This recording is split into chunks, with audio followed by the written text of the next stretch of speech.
Well, today is July 13th, 2018, and we are interviewing Jacqueline Blount here at the American Legion Convention in Springfield, Illinois. Miss Blount is 76 years old, having been born on July 7th, 1942. My name is Sue Burkholder, and I will be the interviewer, and Sharon Stuckley is the court reporter for this interviewer.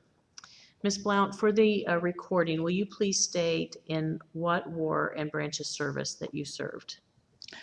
The conflict is what is Mhm. important when you Sure. are in the American Legion. And we have about 12 different dates. And so the conflicts that I did join into the United States Coast Guard was during the Vietnam Air and also Desert Storm. Okay. All right. Thank you. Let's start with a little bit about yourself. Could you please tell us where you were born and a little bit about your parents, maybe what their occupations were, a little bit of, like if you had siblings? Yeah, I had those. Uh, I was born in Chicago, Illinois. I am the uh, oldest child of three, and my parents, Jacob Dancer was my dad, and Sally Dancer, my mom. Uh, each of my parents were married before, and each of them each had two daughters. And so my mom and dad, I am the oldest of their pairing together.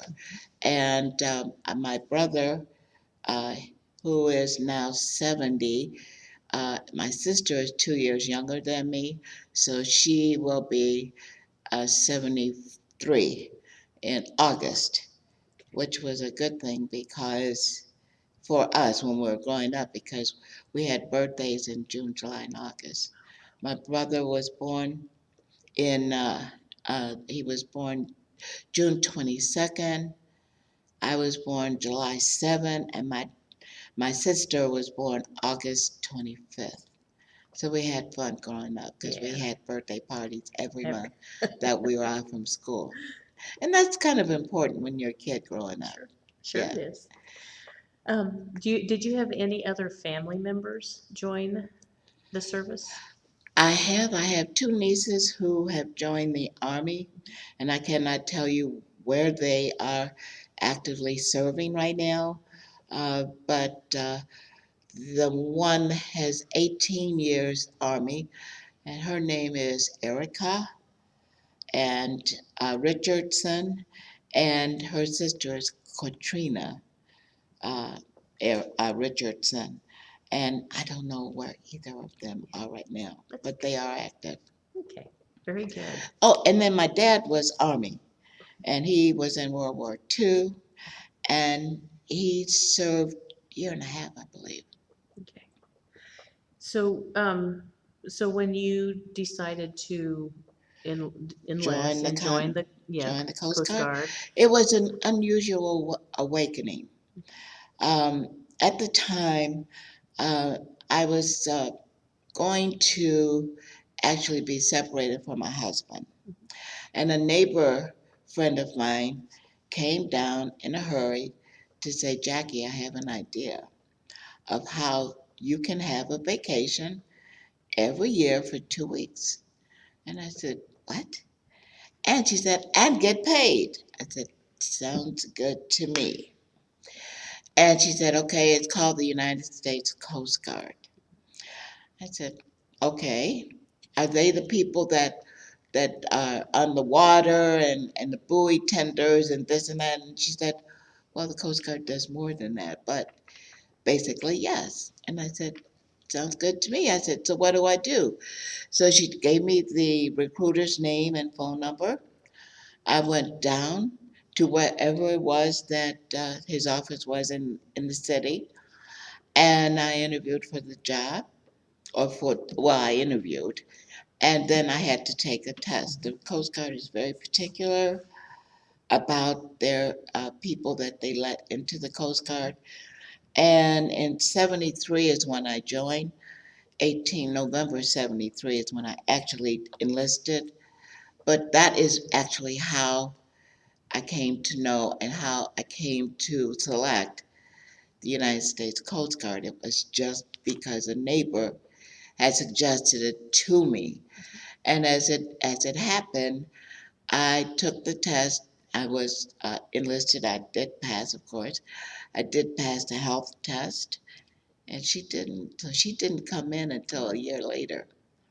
But that's how I got in, and I came in because of my background in business and being a graduate of Chicago Vocational High School, and having worked the industry, I was also very interested in just being a yeoman. A yeoman is a person that works in administration, personnel, and a yeoman is a person that sees and does, if you will, qualify members coming in to the reserve unit. It is a reserve unit, and that does not mean that I approve them or as a yeoman, but it just means that for their jacket, that's what we call a file. We don't call it file, we call it jacket. I would have to go through all the papers to make certain I have birth certificates, marriage certificates, or whatever. Because sometimes those documents, they do become misplaced somehow, even though a person is just coming into the unit. Okay? So when you joined the Coast Coast Guard. Guard, then did you go through basic training? Yes, I did. I went through basic training at Yorktown, Virginia, and there I learned to do everything that normal active duty people do. So I learned to fire a weapon. I learned to march, and I learned to march in the rain. That is also one reason why I don't get excited when I'm out and it may be raining, because I learned to march in the rain. And I spent a lot of time in the rain because, as a soldier, if you will, a soldier does not complain about what the elements might be. And that's what happened with me. So I don't bother about that. I do bother about my back or something like that, but I was young then. And I believe in looking back that I was married. Yeah, I was married because I did say that. Um, uh, when I joined, uh, I was married. I had two daughters. Each were in cribs. The girls are only a year apart, or actually, they're only 11 months apart. And my husband at the time had wanted to return to his home place of Marianna, Arkansas, and that's where we ended up moving to at that time in '73. Uh, but it was in November of '73 that I joined the Coast Guard. Now he had to sign also because I legally was married to him, and even though whatever happened later it didn't matter, but he had to sign me in. Okay. Did I answer all that? Mhm. Okay. Yeah, and just when you think back to basic training, Oh, other than what you've already shared, um, well, you learn to do a lot of things. You learn to make up a bed. You learn to do a square. Uh, uh, when you're making up a bed, how to square off your sheets. You learn everything. You learn how to discipline yourself on an individual basis. Not so much that you are trying to teach others, though when you're training, anything or any violation that one of your classmates might make, the whole unit suffers for that. So we all try to be attuned. Uh, being interested in the field of business, I did receive a undergraduate degree in business administration from Harvard College in, not Harvard College, from Chicago State University. I did first 2 years at Northern Illinois University. I'm a graduate of Chicago Vocational High School, and I received a 4-year scholarship to Northern, and I was there for 2 years. Then I came home and started to continue to go to school. I never stopped going to school. I continued to go to school as well as work to help my mom or to help my dad with the finances. He always kind of overdid what he should. He was well. How do you say that a parent is supposed to do what they do? My dad did more than he needed to do. That's the way I need to put it. So with the training and then with the uh, joining the Coast Guard and learning all that I needed to learn to survive in the military is what boot camp is. That's all it is. I don't recall what people say all the time about cleaning the bathroom or the latrine or the john or whatever you want to call it with a toothbrush. I might have done that. I don't remember, but it doesn't matter because those are kinds of things that you have to do. Did you make friendships during basic training that lasted past basic training? Uh, Not really, not really, because uh, you go your separate ways, and I don't remember that any one member that trained with me was actually living in my area at the time. I was still living in Chicago. Um, they have I, I don't know if they call it the Pullman area, but it was right off of 95th and Jeffrey in the city. So it was southeast. Um, that's where I lived, and I don't recall that any other person outside of my neighbor that lived down the street who told me about the Coast Guard, but she didn't come in until a year later. So she didn't go to training with me, of course. Sure. Um, okay, so after basic training, did you Mhm. receive advanced training?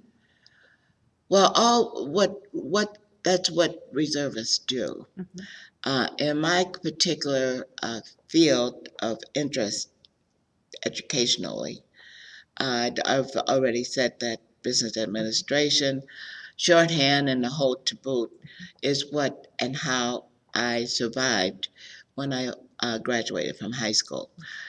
Going to college, I did follow the same pattern of business. I did complete the 2 years and then I came home, but I still followed the same format of business. And ironically, uh, being a young person, I thought it would. I thought it a great idea to hop around to different colleges. That was not a good idea, but I did as a young person. So I came home. Uh, I was supposed to go back to school because I had actually not it's what did we call it when you join a sorority you I forget the term you're supposed to say or use, Pledge. but thank you. I pledged Alpha Kappa Alpha sorority, and I was going to go back to be made, but I never did because I needed to help my dad. My dad I was very fond of, and I did everything I could to help him. Oh, Oh, sorry. is it It's okay, keep going. okay? So I came home, uh, and I've already mentioned that I had two children from my marriage to my husband Sam Blount, and as time passed and the girls grew older, when they were in kindergarten and daycare, I returned to school and did earn my undergraduate degree and in business administration, but it took me 18 years to get back. After having a son in 1980, I had my son, and then when he was a junior in high school, I went back to Northern and received my master's degree in education. Uh, Prior to, or the question that you asked me about training, because we go away every 2 weeks in the year, Mhm. um, I was always going to leadership school of some kind. So I went to uh, Yorktown, Virginia, where I trained for boot camp. I went to uh, Petaluma, California. There's a Coast Guard base there in Petaluma, which is about 80 miles north of Frisco, Petaluma. Um, and there I was in leadership school.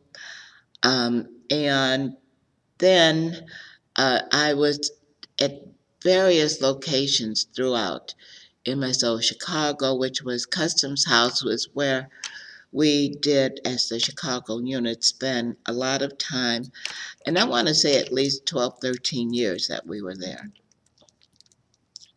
When I first went in, I spent the first 3.5 years at Gary, Indiana. That's where I worked for the 2 days a month. And then I would go to various locations all over the globe. To say which was my favorite, I would like to say it was the Coast Guard Academy in New London, Connecticut. And there, uh, I was I learned how young people train to become soldiers. That they go through the whole gamut of it all, high school, and then they train to be actual military people. And really, if I had had it to do over again, I would have trained to go there, and I would have been qualified because I had a 4-year scholarship to Northern. So it's not that it would have been difficult for me to get in because I was quite astute. Uh, and it was just the way I saw myself and the way that I actually prospered so far as having a foundation for me to maintain myself. Mhm. Did I answer enough of that question? So it was just various locations, Sure. you know. Well, tell me about, is there anything specific about your 2-week training? Any, um, any stories that stick out to you about how the training went, or um, maybe some interesting fun times that you had during the training that you can tell us about? Well, interesting, fun times. When you're in the military, you don't have fun times really, except when you're off duty. Right. Um, And that's okay. You can and talk about and that. and so most times we did have leave on the weekend. Mhm. But the one time that I remember most is the occasion that and how I joined the American Legion. All of how I joined the Coast Guard and how I joined the American Legion are very quaint and unusual because there was a little old man. I was on duty in Buffalo, New York. And one day, I don't know at what particular time during my 2 week stay, but this little old man came in the door and he danced all the way to my desk. And I'm thinking, oh my, here we go. Here, why does this have to happen to me? So he dances in the door up to my desk and then he began to sing. And he sang a song. I don't know what the song was, but when he finished, he was like, you know. Mhm. And he said, so I would like you to join the American Legion. And I said, the American Legion. I said, I've heard of the American Legion, but I don't think this is a good time for me to join the American Legion. I'm on duty. He said, it's a good time. I'm here all the time. And your officers all know me. I said, okay, all right, fine. So I said, do I have to pay something? He said, I don't know if it was $10 or 15, but I know it was a very small amount. So I paid the fee to join, filled out the little card that he gave me, and I've been a member of the American Legion ever since. And what year was that? That was that was in 94. Because now I've been in the American Legion for 25 years this month. And you joined the Coast Guard Reserves in Mhm. 73, Mm-hmm. and you joined the American Legion in 94. Mm-hmm. Okay, so then you served in the Coast Guard for 8 more years after that? I served in the Coast Guard until I reached the age of 2002, which Mhm. was the time that I turned 60. Mhm.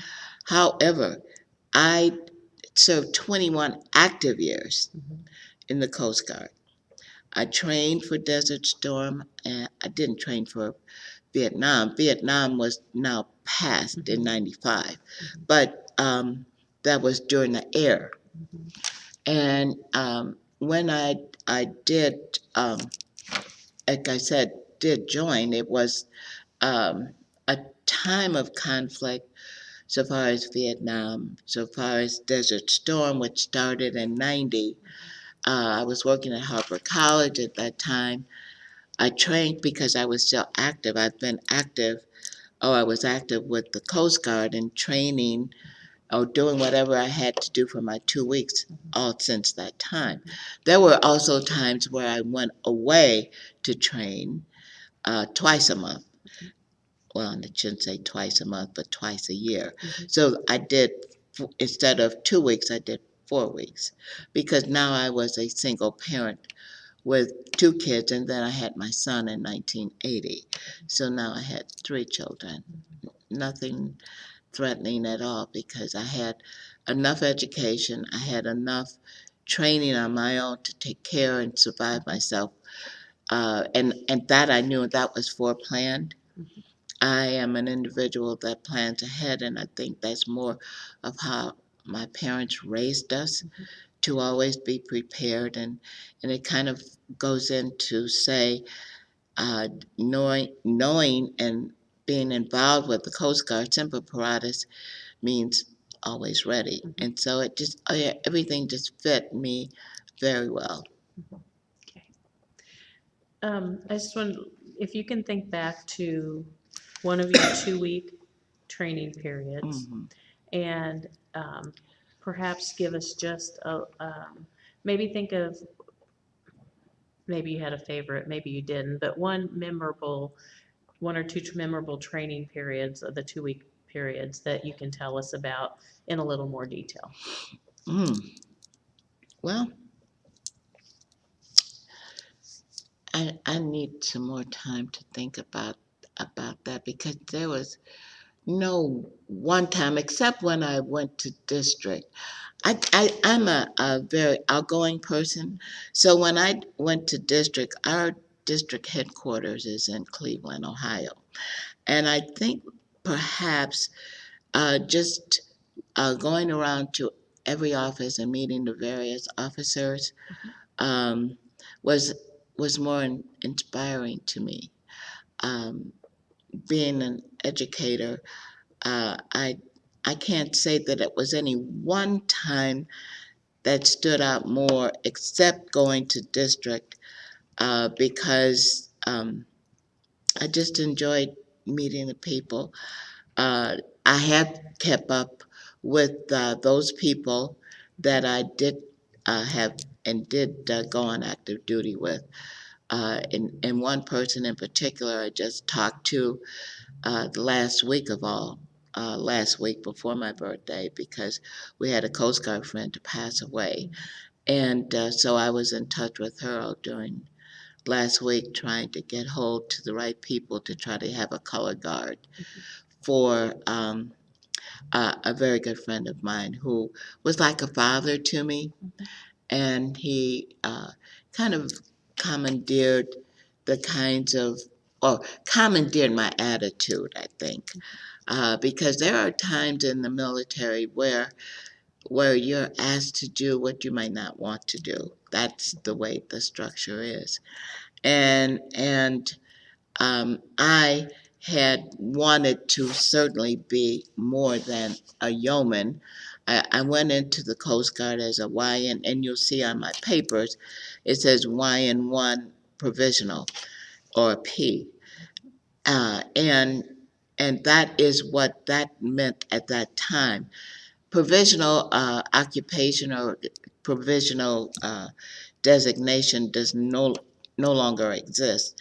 It means that you have to be in the Coast Guard a certain amount of time. Usually it's a year, or at that time it was a year. But actually I went over three, it went to 3 years before they gave me the end of course test. Every year that passes, you have to take an end of course test to actually be promoted. So that's the, in a layman's term. I did take the end of course test in Yorktown, Virginia, but I hadn't studied for it. So my provisional status went away and I was reduced to YN3.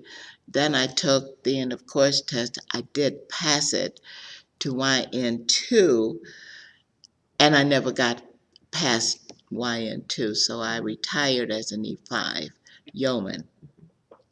So I want to say that basically that was not a good time. It was more of a downtime because it was done improperly. And that's why I say with the friend that I had that just recently passed away, he kept me on target because I was very discouraged at that point because I should have had time to study. You don't take a test that you've never studied for, and especially I was on active duty, so it was compounded with the whatever I was that I was supposed to be doing there. Now I had to take time out to take an exam that I shouldn't have been taking to begin with. So that was more disturbing than, and I do remember that more than anything else. Yeah. So what were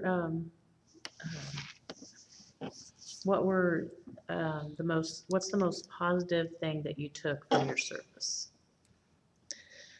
The most positive thing. Well, the most positive thing has to be with the medals that I was rewarded. I do wear ribbons for nine. I wear 9 ribbons or 9 medals, and I think the the proudest of them all was Desert Storm because even though I did not train or did not have to go to Desert Storm, there were 15 guys in the Chicago unit that did go. So we, as a Chicago unit, did receive the approval to wear the Desert Storm ribbon. Because you all trained together. We all trained together. The other guys, they did go. I had small kids, so there were factors also why I wasn't really asked to go right away, and I didn't go because by the time it was time for me, and I had prepared to leave. My mom was going to take care of my children, uh, but I didn't have to go because by that time I had 3 children. Stevie was born in 1980, and uh, because of my having small children, it really didn't matter because the president was asking that you go, and that's when you join the military as an enlisted person, you vow to go whatever the president wants you to do. Then you go. It would be an involuntary tour. But I didn't have to go because Desert Storm was really at the end of 91. Certainly by 92 it was gone. So I didn't have to go. So those kinds of times I remember more because I had to go to my the management at my um, complex where I lived. I had to go to the GMAC to get my car note rectified because I was going to be um, deployed, and none of that had to happen, but I did prepare for it. Um, I don't think that that anything outside of being a good friend, a good soldier, being able to accept what you are unfamiliar with, uh, being able to oversee matters such as training other yeomen to come into the unit. I was able to train them. So there was a lot of reward, I would like to say, more than a memorable occasion, Sure. but the reward was there. And so I have a lot of friendships were formed over the years. That was a long time. I re-enlisted every time there was an opportunity. So in '95 is when there was a command came down to say that the reserve and the regular Coast Guard were going to integrate. In other words, the regular Coast Guard and the reserve would train together. And that was not something that was a good thing. It was good because we were all Coast Guard and we were all one, but the regulars always had a problem with reservists because we as in a pay bullet, in a pay rate, we received the same thing as a regular active duty person would receive or member. And for some reason, they just couldn't accept that all the way. And so it kind of created a problem uh, for me because I had a car, but it wasn't going to allow me to travel distances outside of my home to do 2 weeks somewhere. And as a result of that, I went what we call IRR. So that's inactive ready reserve. IRR is inactive ready reserve. But I was enlisted all that time until '02. So I actually left in terms of being active duty in '95, active reserve duty. But I stayed in terms of enlistment until '02 when I turned 60. Does Yes, that help you? oh, sure. Okay, all Absolutely. right. Well, if you could um, say something to a future generation that might hear or see your interview about military service or life in general, either way, what would you say to them? I would say that one, I think as a true American, you as a future generation should always put your country first, put your fellow man first. Uh, the the generation to follow will have to follow a pattern unlike what I followed. And I'm not talking about the fact that I am a black American, but the fact that just being an American is all important. I never put down on my list of when I'm applying for something, I never include the phraseology of African American. I know nothing about Africa. I've never been to Africa. I am a black American and I'm very proud. I think you, the future generation should be proud to be.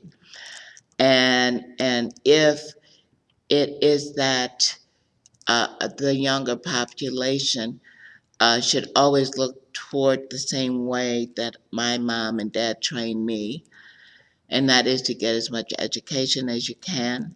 Always be prepared for the unknown. Be accepting of all people.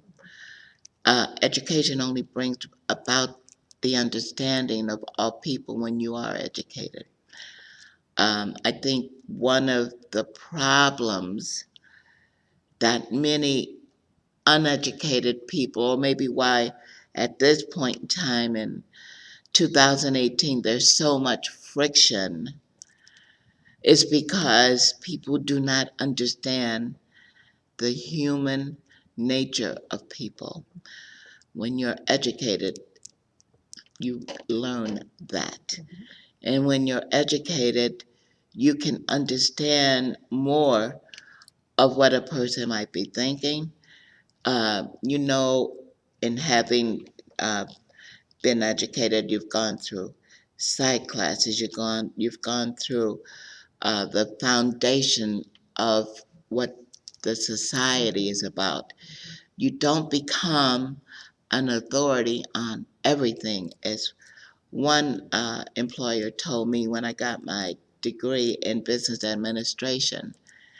He said, "Well, congratulations, you got your undergraduate degree, but you know a lot.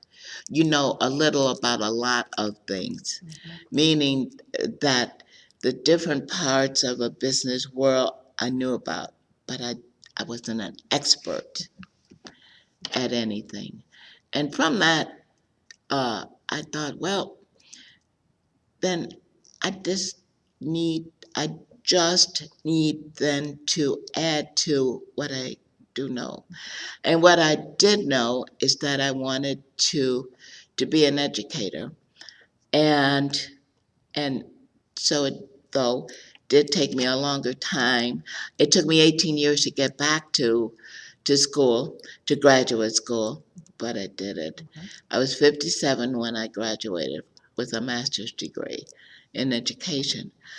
But it doesn't matter about the timing because human beings are human beings. It may be that the things that we do, the areas that we live in, or the workings around us, and has to be that probably in 30, 40 years, we won't have cars on the ground. We'll be flying around in the atmosphere. I don't know.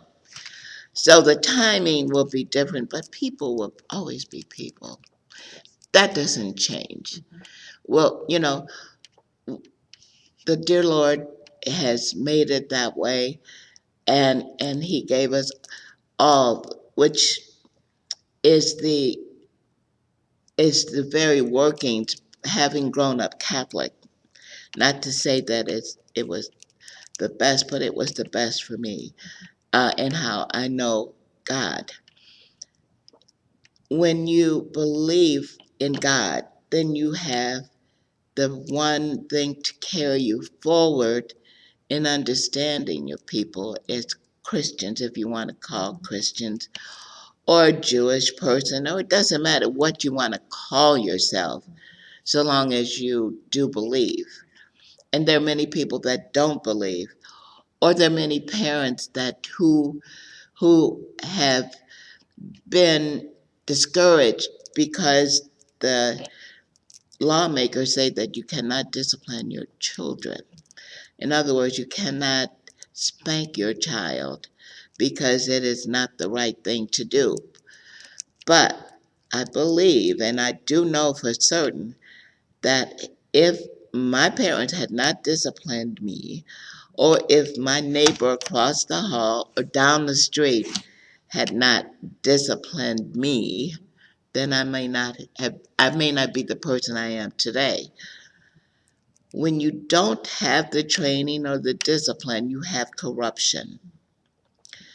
And that's what is happening with younger people, shooting each other and not being nice to one another, not loving each other.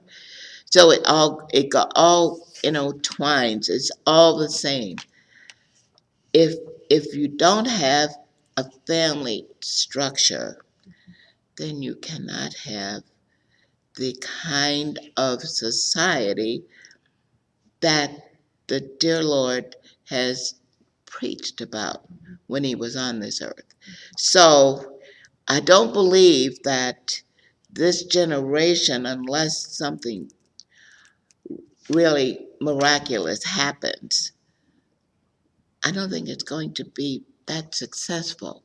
I don't think that they will be that